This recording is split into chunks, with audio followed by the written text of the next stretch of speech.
그럼 하나님의 일이 무엇이냐 했을 때 첫째로 보니까 느헤미야 4장 7절, 8절, 9절 이렇게 쭉 설명해 주고 있어요. 읽어보실까? 다 같이 시작.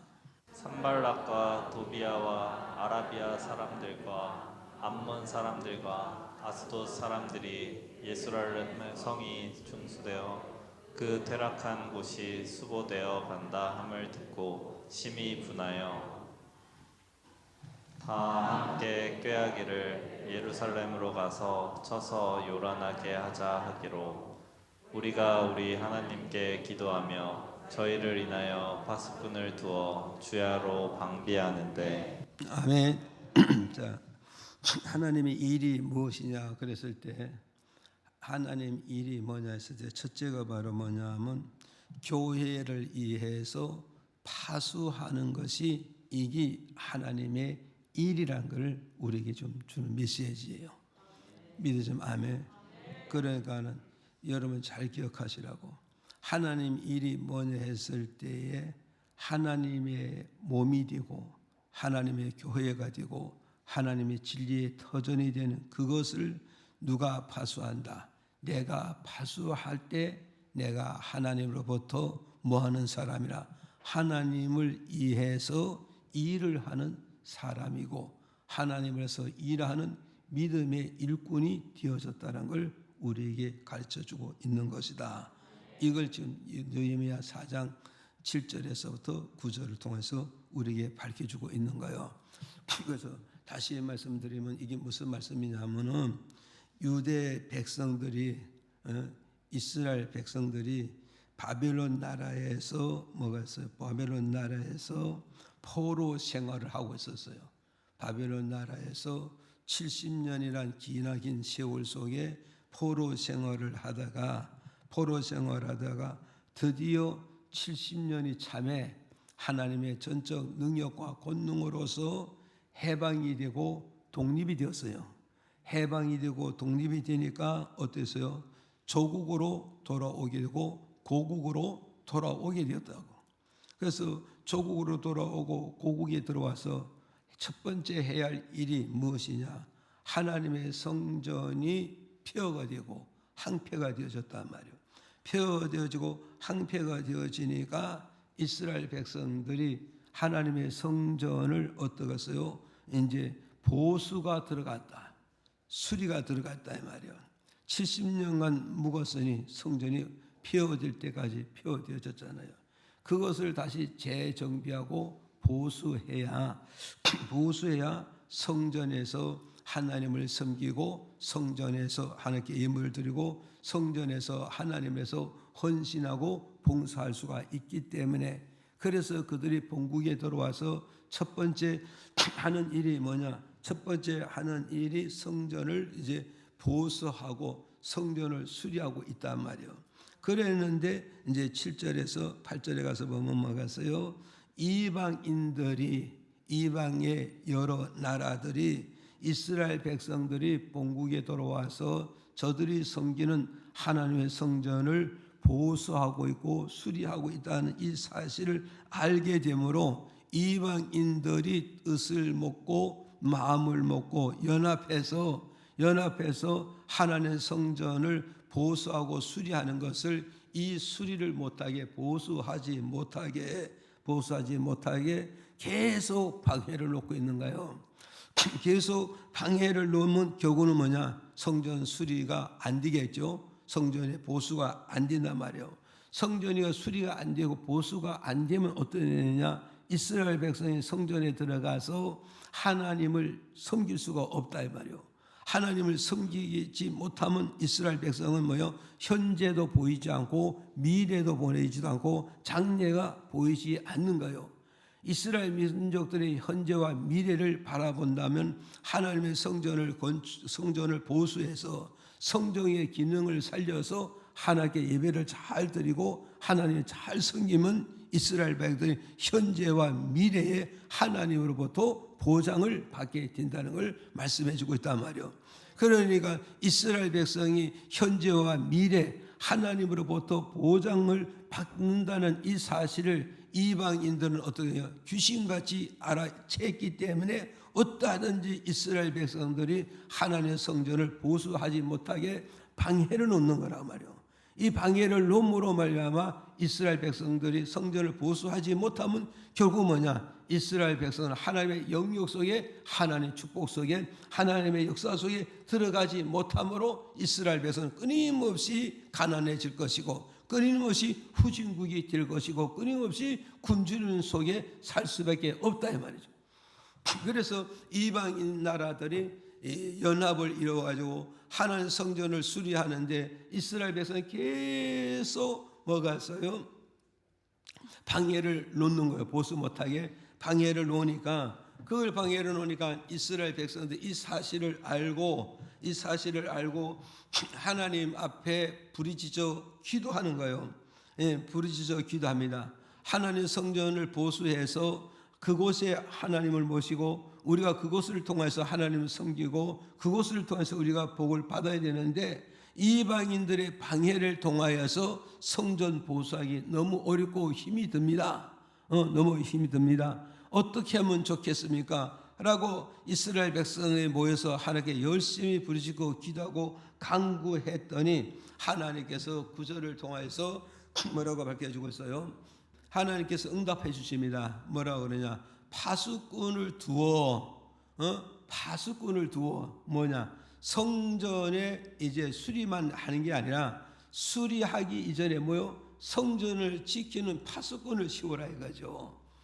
이 파수꾼을 세운 이유는 뭐냐? 성전 보수를 하고 성전을 수리하는데 방해하는 방해꾼들이 들어오지 못하게 사전에 파수꾼을 세워서 그들이 성전을 지키라 이 말이요.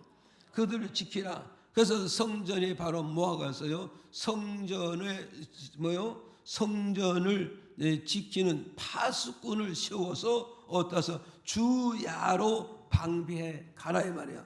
주야로 방비하라. 이 말은 주야로 성전을 방비하라, 주야로 성전을 지키라, 주야로 성전을 해방하고 방해 놓는 자들을 어떠서 막아야 된다.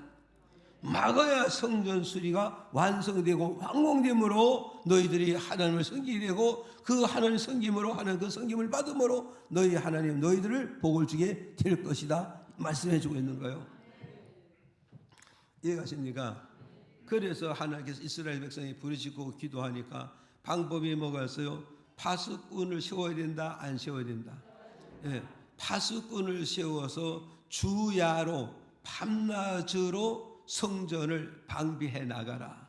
아멘. 방자가 무슨 방자요? 막을 방자란 말이야. 누구를 막아야 되는가? 성전 수리하는데 방해 놓는 자, 장애되는 자, 성전을 방해해놓고 장애되는 이런 자가 성전에 접근하지 못하게 막으라 이 말이야. 막으면서 그 안에서는 성전 수리를 계속 중단하지 말고 지속적으로 성전 수리해서 완성을 이루어야 되는 것이다.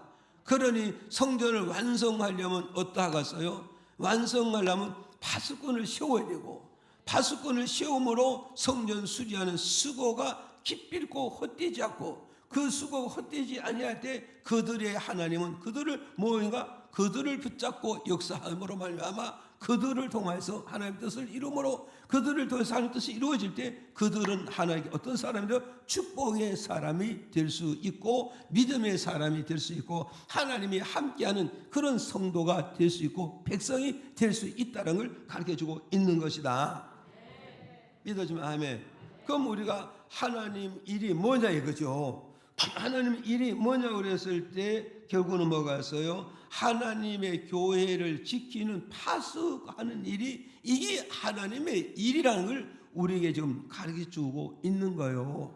믿어집니까? 그럼 오늘 저와 여러분 이 말씀을 잘 기억하라고. 하나님의 성전에서 우리가 일을 하고 싶은데, 하나님의 성전 일은 하고 싶은데 어떻게 해야 하나님을 위해서 성전에서 교회에서 일을 할 수 있느냐? 그 이유는 뭐냐? 하나님 교회를 위해서, 하나님의 백성을 위해서, 하나님 나라를 위해서 파수하는 사람이 된다면 그 사람은 틀림없이 무슨 일을 하고 있다? 하나님을 위해서 일을 하는 사람이 된다는 걸 우리에게 주는 메시지라 이 말이요. 믿어지면 아멘 했어요. 그래서 우리는 교회에 나와서 하나님을 섬김으로 보이는 성전을 우리가 뭐 해야 된다? 파수를 해야 된다는 거예요. 파수라의 말은 하나님이 보이는 성전에 우리가 뭐요? 지켜야 된다. 성전을 지키고 교회를 지키고 성도를 지키고 하나님의 자녀를 지키는 것이 이게 바로 뭐냐? 파수를 하고 있다는 걸 우리에게 가르쳐주고 있는 것이다. 그래서 우리는 하나님 앞에서 어떠세요? 무슨 일에 우리가 동참해야 되냐? 성전을 지키고 하나님의 백성을 지키는데 거기에 함께 지켜서 함께 파수 사명을 감당할 때 내가 하나님 일에 동참하는 사람이 된다는 것을 우리에게 주는 메시지라는 걸 여러분 기억하시기를 바랍니다. 그래서 우리가 파수꾼이 할 일이 뭐냐 이거예요. 파수꾼이 할 일이 뭐냐 했을 때에 이사야 56장 9절에서 11절에 이렇게 밝혀주고 있어요. 읽어보실까요? 시작. 들의 짐승들아, 삼림 중에 짐승들아, 다 와서 삼키라. 그 파수꾼들은 소경이요 다 무지하며 벙어리 개라 능히 짖지 못하며 다 꿈꾸는 자요 누운 자요 잠자기를 좋아하는 자니 이 개들은 탐욕이 심하여 족한 줄을 알지 못하는 자요 그들은 몰각한 목자들이라 다 자기 길로 돌이키며 어디 있든 자이든지 자기만 도모하며. 아멘. 자, 우리가 여기서 이제 우리가 기억을 하셔야 됩니다. 파수꾼의 사명이 뭐냐예요. 파수꾼의 사명이 뭐냐. 그걸 우리에게 지금 말씀해 주고 있어요. 그러니까 11절에 가서 보니까 11절에 보니까 뭐라고 그랬냐. 파수꾼이 뭐냐 했더니 목자들이라 그래. 목자들. 그게 목자들. 그러니까는 자 보세요. 이스라엘 목자들이 뭐요? 파수 사명 감당하는 사명자라는 거예요. 파수 사명 감당하는 사명자다. 그럼 이스라엘 목자들은 뭐요? 파수하는 데 있어서 누구를 파수하는가? 이스라엘 백성들을 위해서 파수를 하는 사명자고 일꾼이고 하나님으로부터 시험을 받은 자라는 걸 우리에게 좀 가르쳐주고 있단 말이에요 지금. 그럼 오늘 이 메시지를 통해서 오늘 우리는 뭐냐? 교회 목사가 사명이 뭐냐? 교회 목사가 사명이 뭐냐 했을 때 교회를 지키는 파수꾼의 사명자고 성도를 지키는 파수꾼의 사명이고 하나님 나라를 지키는 파수꾼의 사명자라는 걸 이 말씀을 통해서 우리에게 좀 가르쳐주고 있다. 믿어집니까? 이걸 우리에게 가르쳐주고 있어요. 그러는데 오늘 교회 목자들이 파수 사명을 받았잖아요.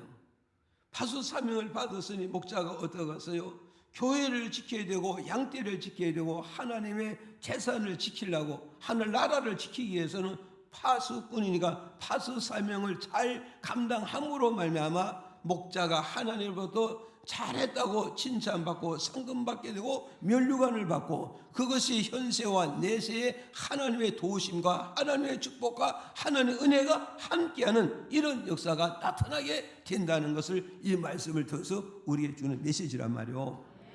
믿어 좀 아멘. 그런데 10절에 보시라고요. 10절에 보니까 뭐서 그 파수꾼들은 뭐요? 그 파수꾼들은 뭐가 있어요? 그 파수꾼들은 어떠냐?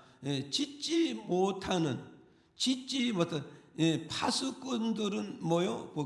파수꾼들은 소경이요 다 무지하며 병들은 개라 능히 뭐한다? 짓지 못하는 것이다. 짓지 못하는 것. 그럼 파수꾼은 누구냐? 목자가 파수꾼인데 그럼 파수꾼이 해야 할 일이 뭐냐? 두 번째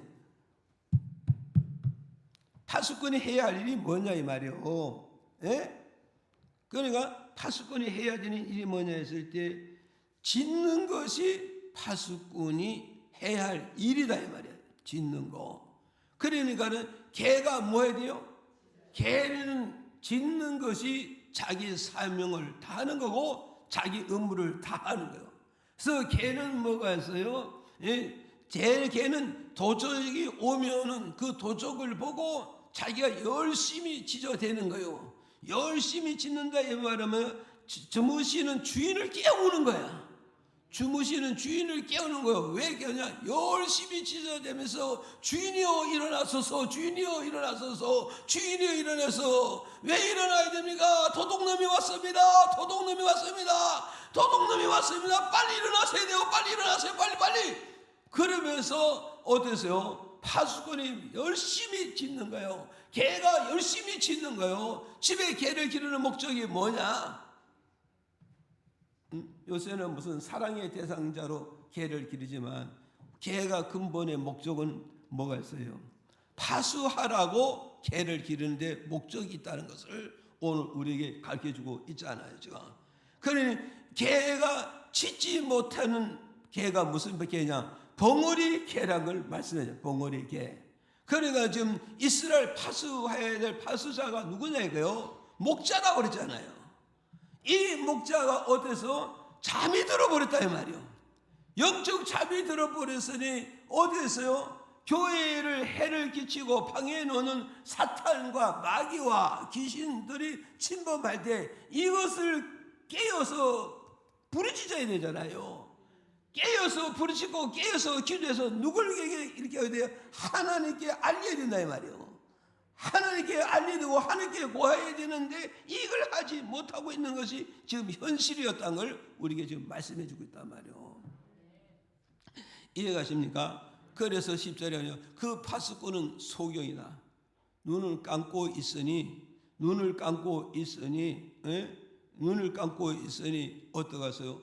저기 교회를 침범해도 보이지를 못하니 보지 못하니 부르짖을 수도 없고 울부짖을 수도 없고 주인을 깨울 수가 없다는 걸 가르쳐주고 있단 말이죠.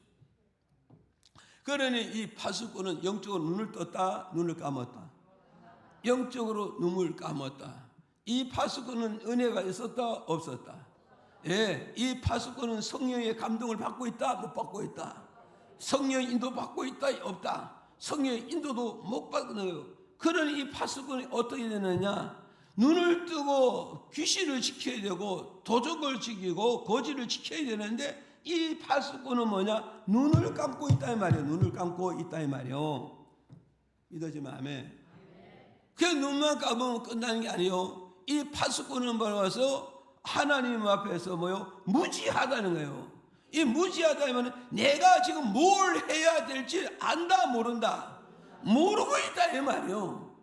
내가 무엇을 해? 목자로서 목회자로서 지도자로서 교회 일꾼으로서 내가 무엇을 해야 되는가? 파수해야 할 사람인데 무지해가지고 파수하는 그 일을 지금 모르고 있다는 걸 우리에게 가르쳐주고 있단 말이에요. 믿어집니까? 그래서 성경은 고린도전서 그러잖아요. 14장에 무례 행하지 마라. 신앙생활하는데 무지한 생활하면 안 된다. 상식과 예의가 없이는 신앙생활에서는 안 된다는 거예요. 신앙생활은 반드시 상식을 갖춰야 되고 예의를 갖춰야 되고 올바른 지식을 갖춰야 되고 올바른 진리로 무장이 되어져야 된다는 걸 우리가 좀 메시지를 말이죠. 믿어집니까? 그러는데 어때서 무지하고 이 파수꾼은 뭐요? 사명이 짓는 사명이니까 너는 무슨 사명? 개의 사명 아니냐? 개가 있는 목적이 뭐냐? 도적이 오면 찢어대라 이 말이에요. 찢어대서 어땠냐? 주인을 깨워야 되고 주인에게 알리고 주인이요 이 도적이 와서 주인이 나오셔서 이 도적을 물리쳐야 됩니다. 그걸 해야 되는데 이 개가 능히 짖지 못하더라 이 말이에요. 능히 짖지 못하더라. 그러니 경우는 뭐가 있어요? 목자가 파수 사명 감당하고 있다 못하고 있다. 파수 사명을 감당하지 못하고 있다는 걸 우리에게 지금 가르쳐주고 있단 말이에요. 이해가시죠? 그런데 이 파수꾼은 바로 뭐냐? 예, 파수 사명을 감당하지 못하면서 뭐 하는 자라고요? 꿈꾸는 자라잖아요. 꿈은 꾸는. 아주 꿈은 넘쳐요.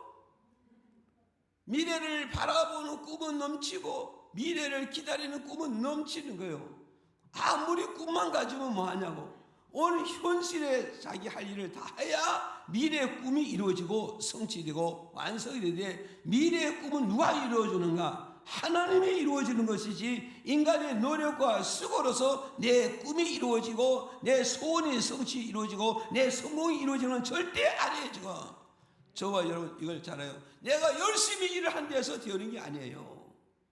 하나님이 나와 함께해서 하나님 나를 도와주고 하나님 나를 밀어주실 때 내가 성공하게 되어진다는 거. 아멘. 그러니 우리는 뭐요? 이렇게 해서 이렇게 하고 이렇게 해서 이렇게 하고 이렇게 해서 이렇게 이 꿈만 자꾸 꾼데서 되어지는 것은 아니에요. 결국은 뭐냐? 내가 하나님 앞에서 맡겨진 사명을 잘 감당할 때, 맡겨진 사명을 잘 감당할 때 그 사명을 인하여서 내가 너를 더해 주리라. 축복이 따르고 모든 소원이 이루어지고 모든 목적이 성취되겠다는 걸 이걸 우리에게 주는 메시지라는 사실을 오늘 저와 여러분 이걸 믿으시기를 바랍니다. 아멘. 이해가시죠? 그래서 이들은 바로 뭐요? 잠자기를 좋아한다. 파수 사명을 감당할 이 목자가 잠자기를만 원한다. 오늘 먹었어요.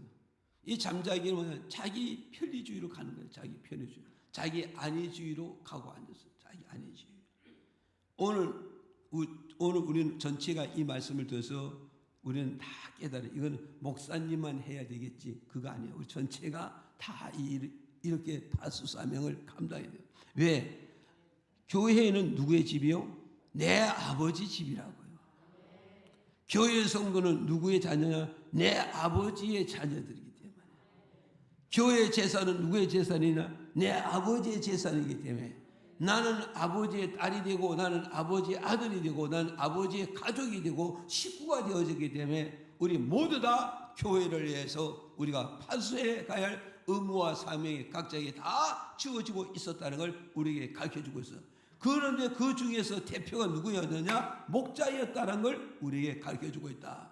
그리고 목자가 깨어서 파수 사명을 잘 감당하면 온 성도 목자의 신앙을 본받아서 다 함께 깨어서 파수 사명 감당함으로 하나님의 교회가 진리가 든든하게 해서 갈 수가 있다는 걸 이 말씀을 통해서 우리에게 주는 메시지다. 그래서 목자가 일어나 파수 사명을 감당하면서 온 성도와 목자와 함께 깨어서 파수 사명을 감당하게 될 때 우리는 어떠냐? 하나라도 손해볼 것이 없다. 그래서 9절에 보잖아요. 9절에 들에 들짐승들아 살림 중에 들짐승들아 다 와서 누구를 삼켜버리라. 파수하지 않은 저 무리들을 다 삼켜버리고 저들의 살림을 다 삼켜버리고 저들의 무대를 다 삼켜서 없애버리라 이 말이에요. 없애버리라. 이게 누구의 명령이었을까? 하나님의 명령이 이렇게 떨어지고 말았단 말이에요.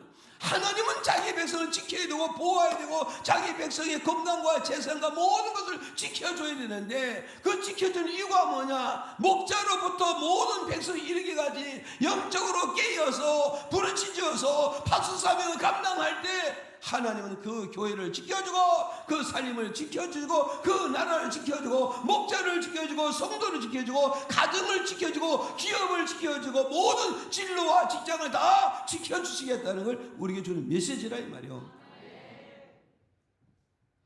믿어집니까? 그러니 우리 파수사명 감당하지 않았는데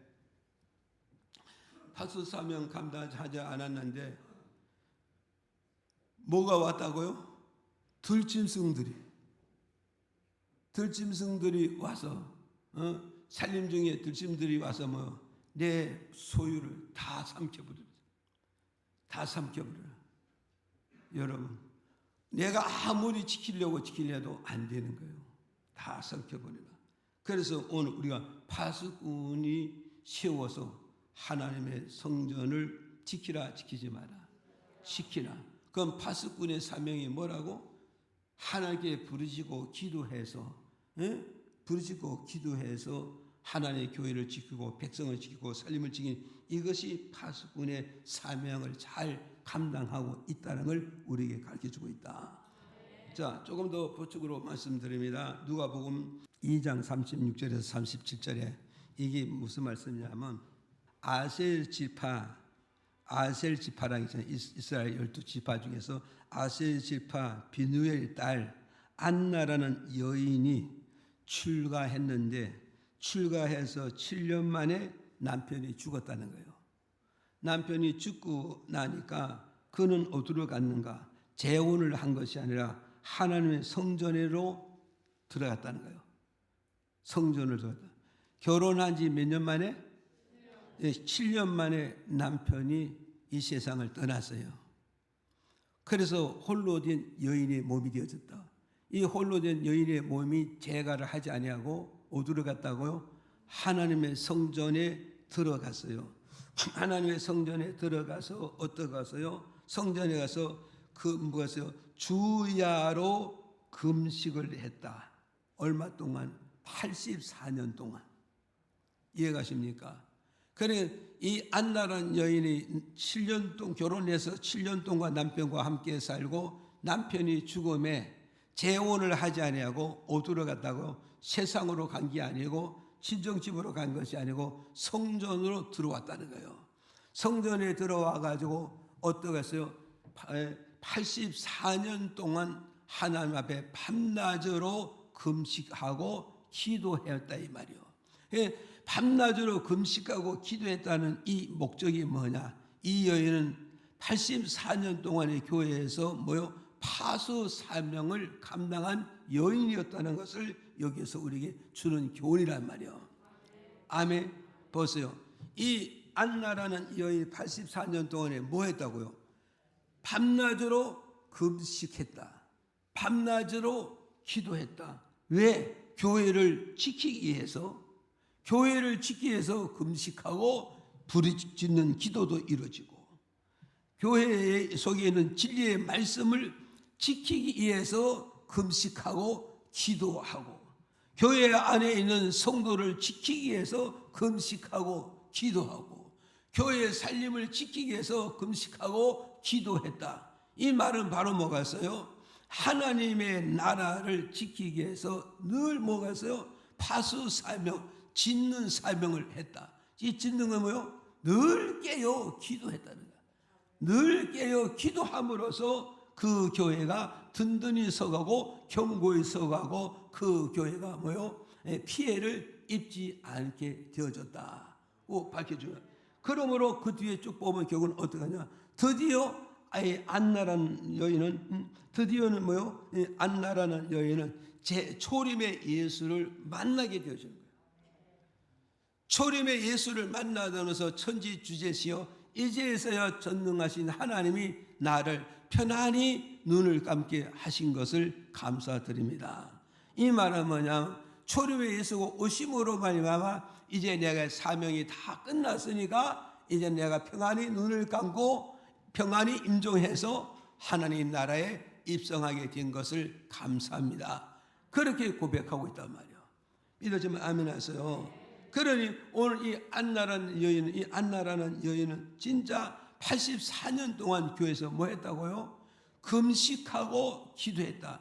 금식과 기도하는 목적은 뭐냐? 하나님의 교회를, 하나님의 교회를, 하나님 나라를, 하나님의 진리를, 하나님의 성도를, 하나님의 살림을, 파수를 감당하기 위해서 84년 동안 뭐요? 금식하고 기도하면서 파수 감당 잘하니까 하나님의 교회가 예수님 오실 때까지 든든히 시험을 잊게 되어졌다는 걸 오늘 우리에게 가르쳐주는 메시지라는 사실을 기억을 하시고 정말 이 안나와 같은 그런 여인 한 사람이 영적으로 깨어서 금식하고 영으로 깨어서 기도하는 이런 파수꾼이 있다면 그 교회는 절대 무너지지 않을 것이고 그 교회는 절대 경운만 가갔어요.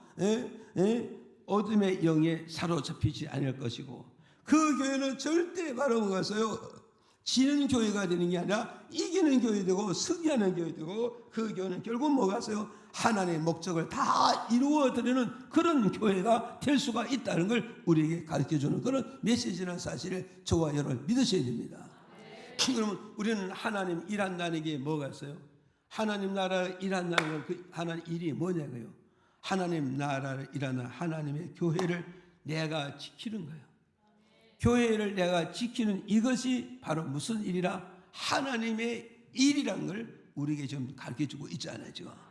그러니 우리는 안나 여인같이 교회 문제를 위해서 우리는 금식하고 부르짖고 금식하고 부르짖고 금식하고 부르짖으면서 교회 파수 감당하게 된다면 전능하신 하나님은 그 파수꾼의 기도를 들으시고 그 파수꾼의 눈물을 들으시고 그 파수꾼의 애원하는 그 소리를 들으시고 하나님의 그 교회를 지켜주심으로 말미암아 시대에 그 교회가 진리의 사명을 구원의 사명을 생명의 사명을 잘 감당함으로 말미암아 그 교회와 성도들이 하나님으로부터 모든 영육의 축복을 받을 수 있는 살아있는 교회, 축복 있는 교회, 역사하는 교회가 된다는 걸 우리에게 주는 메시지라는 사실을 이걸 우리가 믿어야 됩니다. 이해가시죠? 그 다음에 두 번째로 하나님 일이 뭐냐? 고린도 전서 16장 15절서 14절에 그것도 같이 읽어보실까요? 시작. 형제들아, 스데바나의 집은 곧 아가야의 첫 열매요 또 성도 섬기기로 작정한 줄을 너희가 아는지라. 내가 너희를 권하노니 이 같은 자들과 또 함께 일하며 수고하는 모든 자에게 복종하라. 아멘. 자, 우리 이제 여기서 이제 두 번째로 뭐냐? 하나님의 일이 무엇이냐? 이제 기억을 하셔야 돼요. 하나님의 일을 내가 알아야 거기 동참하잖아요. 그러죠? 그러니 두 번째는 뭐가서 하나님 일이 첫 번째면 교회를 파수하는 것이 하나님이라 하잖아요. 그다음 우리는 뭐요? 시간 나고 틈남 매고 기회만 나면 하나님 성전에 나와서 뭐요? 기도하는 거예요. 내가 하루에 1시간씩 기도함으로 우리 교회는 뭐가 된다? 파수가 된다는 거예요.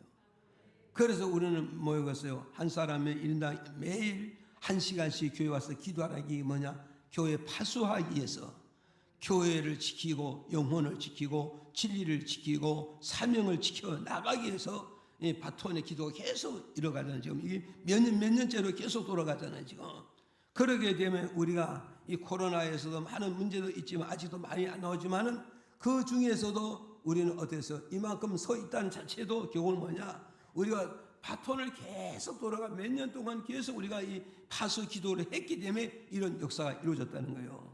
그러니 여러분이 교회에 나와서 1시간 이 기도하는 게 아무것도 아니라고 생각하지 말아요. 1시간 이 기도가 얼마나 큰 힘이 되고 얼마나 큰 파수하고 있는가를 여러분이 이 사실을 알게 된다면 내 1시간에 엄청난 내 힘이 있다는 거. 이걸 여러분이 기억한다면 우리 모두 다 하나님 성전에 나와서 뭐에 동참한다? 파수하는데 동참할 수가 있다는 걸 우리에게 가르쳐주고 있단 말이에요.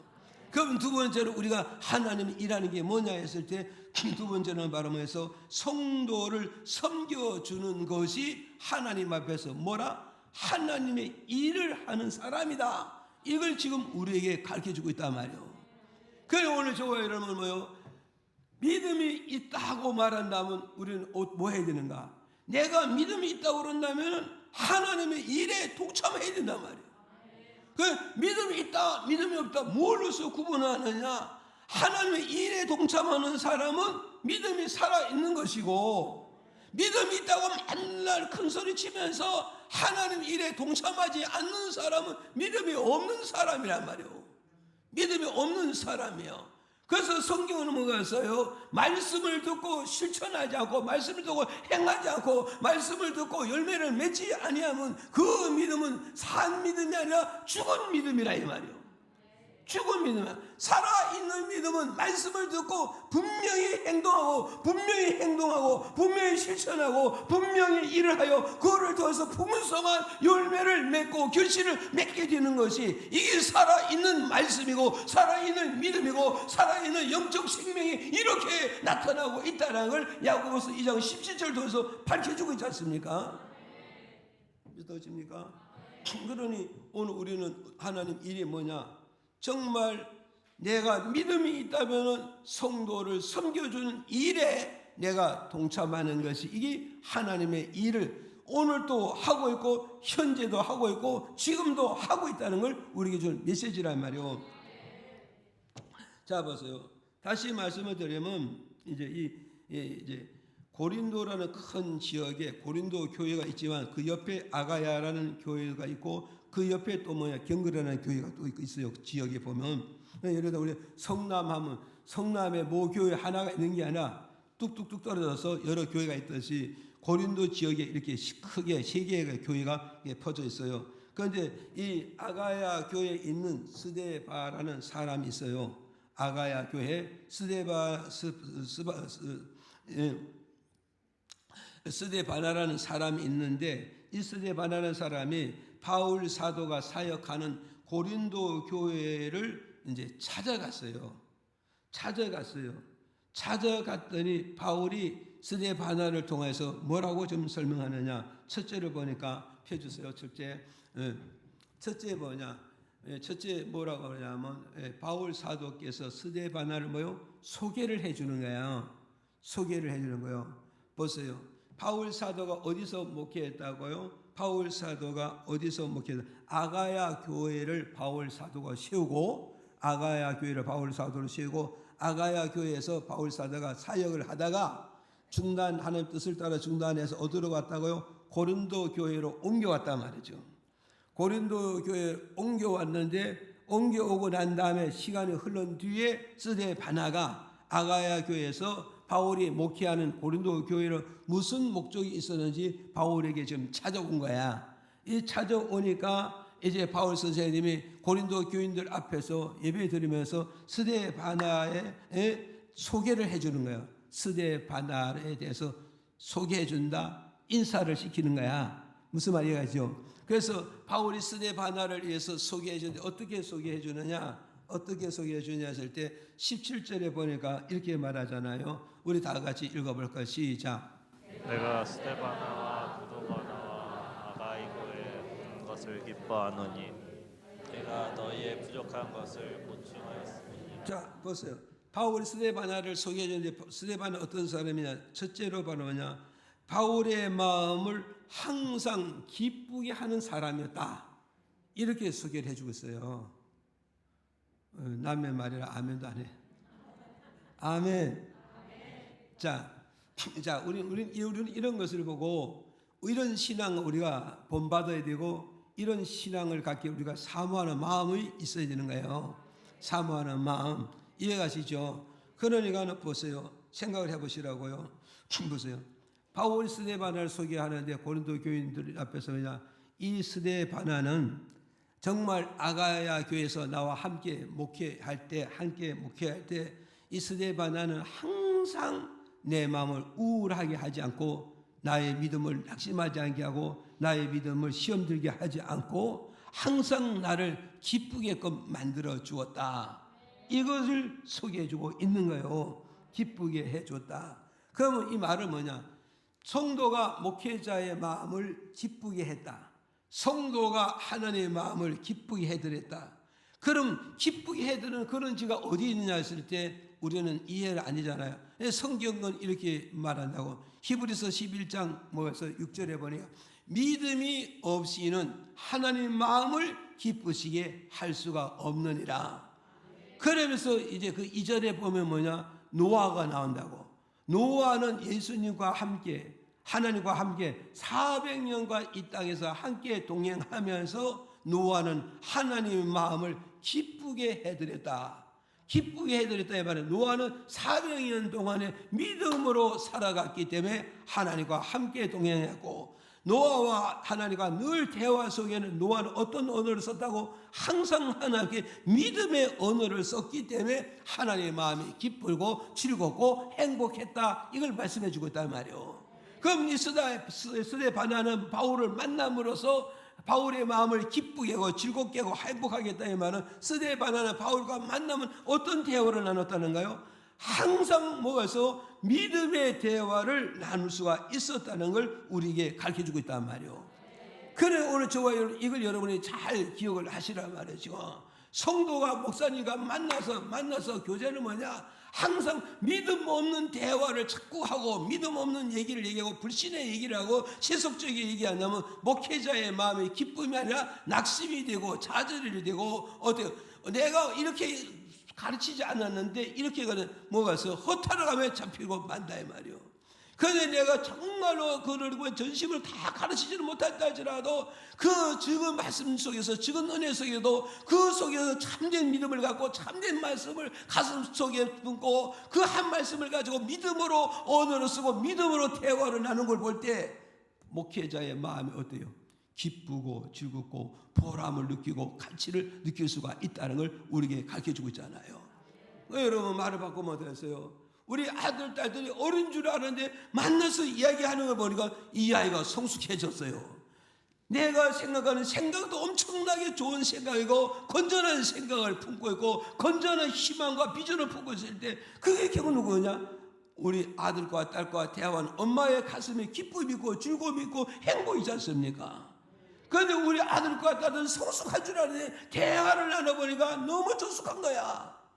너무 저숙함으로 엄마가 실망하고 저걸 얻지 않고 저걸 얻지 않고 근심에 꽉 차 있잖아요 지금. 무슨 말이에요? 그래서 어저께 정덕선 집사님이 돌아가셔서 어제 이제 장례를 잘 마쳤습니다. 그런데 제가 그 자녀들에게 말씀드렸습니다.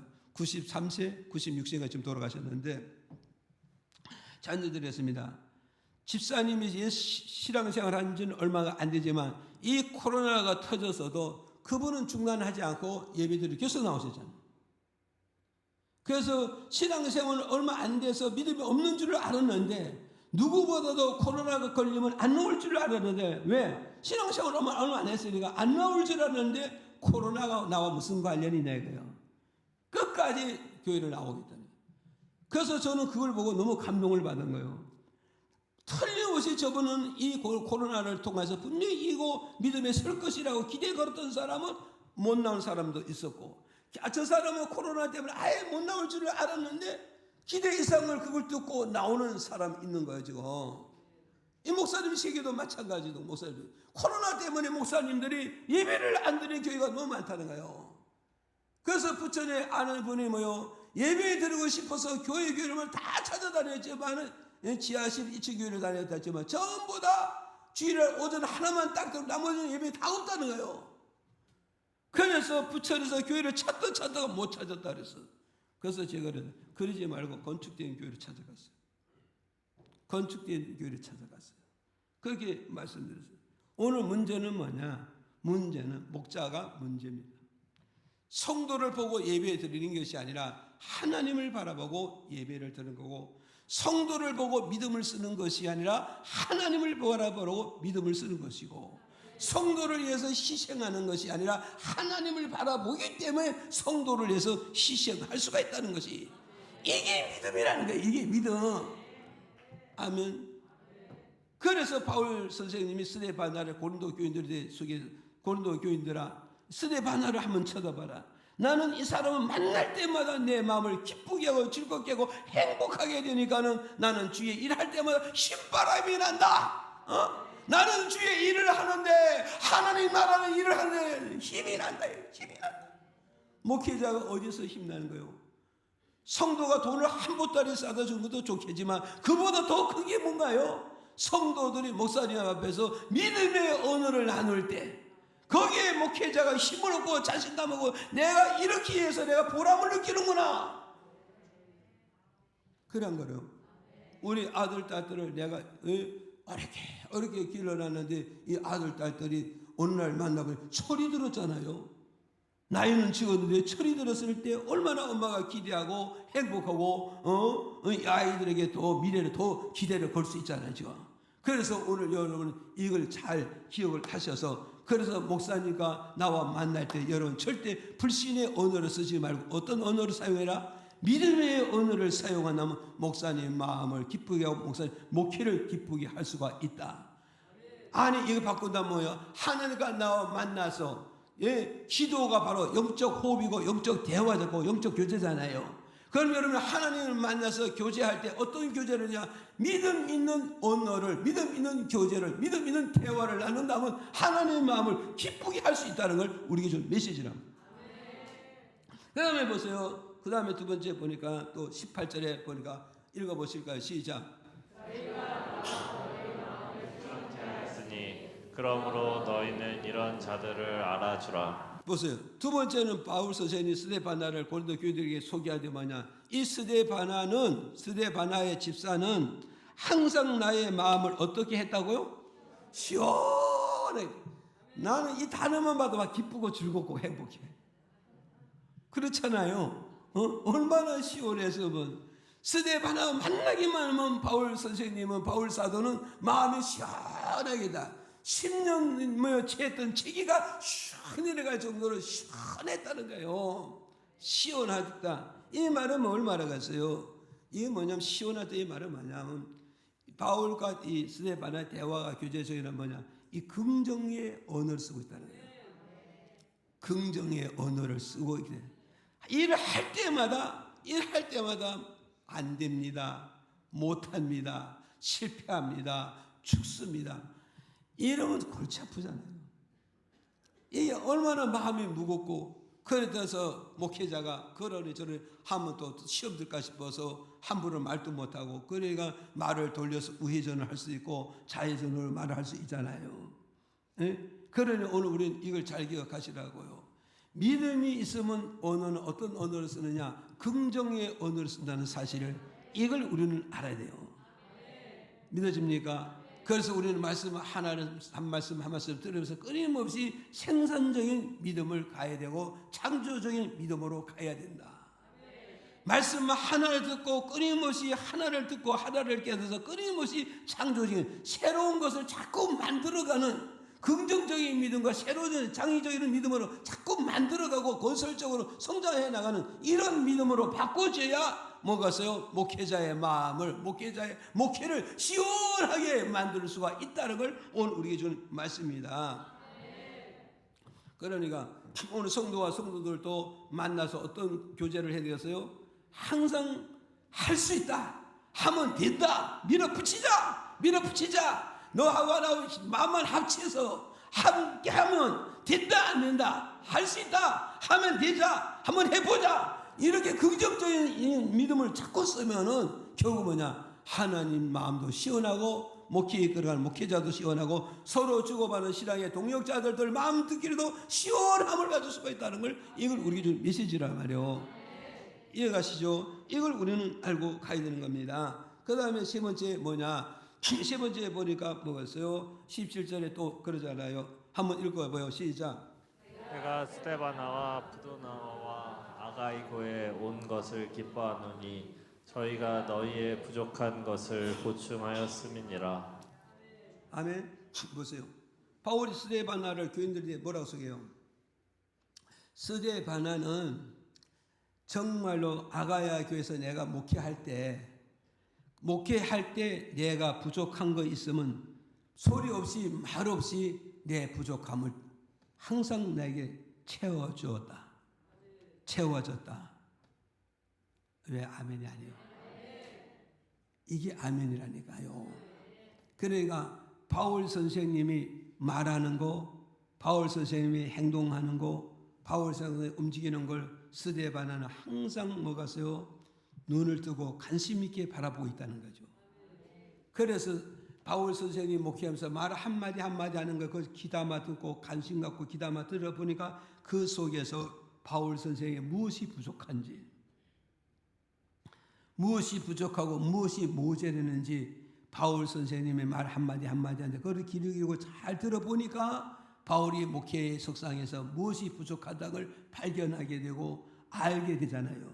그 알게하고 발견되니까 말없이 묵묵히 바울의 부족한 것을 바울에게 갖다 자꾸 채워주는 거야. 무슨 말이 이해가십니까 지금? 부족한 걸 말없이 조용히 갖다 자꾸 채워주는 거야. 갖다 채워주니까 바울이 부족한 게 떨어지는데 떨어지지 않게 말없이 스데바나가 갖다 채워주니까 바울은 그걸 가지고 아가야 교회에서 목회하는데 부족함 없는 목회, 바울이 꿈꾸는 목회를 다 할 수 있고, 바울이 꿈꾸는 목회를 다 할 수 있고, 바울이 꿈꾸는 목회를 다 펼쳐서 다 할 수가 있었다. 그 이유는 뭐냐? 스데바나가 하나님 목회하는 데서, 목회 현장에서 나타나는 그 부족함을 누가 메워줬다고요? 스데바나가 다 메워주고 다 채워줬다. 지식이 부족하면 스데바나가 그 뒤에서 지식을 붙여주고, 지혜가 부족하면 지혜를 스데바나가 받쳐주게 되고, 경험이 부족한 것이다면 바울의 경험을 스데바나가 비춰주고, 경제가 부족하다면 경제를 붙여주고, 노동이 부족하다면 노동을 붙여주고. 무슨 말씀 이해가십니까? 그러니까 바울이 목회하는 현장에서 그것을 일거수일투족을 섬세하게 잘 관찰하고 잘 보면서 그때마다 거기에 부족한 걸 나타나는 것을 찾아내서 즉시 채워주게 되니까 바울의 목회는 부족함이 없는 목회가 되잖아요. 부족함 없는 목회라의 말은 자신 있는 목회를 할 수 있다 이 말이에요. 꿈을 다 펼칠 수 있는 목회가 있고, 하나님이 나를 도와서 일하기를 원하는 그 일을 다 해드릴 수 있는 이런 일을 할 수가 있었다는 걸 이 말씀을 통해서 우리에게 주는 메시지가 되어졌다 이 말이에요. 그러니까 오늘 여러분 생각해 보라고. 우리 목사님 목회하는데 내가 부족한 걸 내가 도와줘야지. 그러면 도와주려면 어떻게 되냐? 목사님 일거수일투족을 뒤에서 알게 모르게 자꾸 관찰을 해야 안 해야 돼요. 자꾸 관찰하면서 그 관찰 속에서 목회자의 부족함을 내가 발견하고 내가 찾으면 거기에 필요한 것을 그때마다 내가 공급해주고 내가 채워준다면 우리 목사님은 목회를 멋지게 하게 하고 크게 하고 하나님 뜻을 크게 펼쳐서 크게 할 수 있다는 걸 우리에게 가르쳐주는 메시지 아닙니까? 믿어집니까? 그래서 오늘 우리는 이걸 기억하시라고요. 정말 이 스데바나는 정말 바울에게 부족한 걸 채워줬다 그런다면 교회 안에서도 하나님의 일하는 일꾼들이 일할 때 부족한 것이 있다면 그 부족한 것을 일꾼들에게도 부족함을 채워주는 이런 스데바나가 되어졌다는 걸 우리에게 가르쳐주고 있단 말이에요. 그 사랑하는 성도 여러분들도요, 목회자의 부족함도 채우지만 교회에서 주님의 일하는 모든 일꾼들 이런 일을 저런 일을 할 때 부족할 때 그 부족함을 말없이 다가가서 그걸 채워주고, 손이 부족하면 손을 보태주고, 시간이 부족하면 시간을 보태주고, 경제가 부족하면 경제를 붙어주는 이런 말없는 그것을 채워줄 수 있는 이런 봉사자, 이런 헌신자, 이런 수고자가 된다면 결국은 뭐냐? 사도가 이를 알아주고 주듯이 하나님이 바울 뒤에 있는 하나님도 스데바나를 알아준다 이 말이에요. 하나님이 알아주면 세상은 다 해결되는 거 아닙니까? 하나님이 알아주면 세상은 다 이기지 않습니까? 하나님이 알아주면 내 소원을 다 이룰 수가 있다는 것을 우리에게 주는 메시지 아니겠습니까? 그렇게 된다는 걸 우리에게 가르쳐주고 있다. 이걸 저와 여러분 믿으시기를 바랍니다. 아멘. 오늘 여기까지만 하고 마칠게요.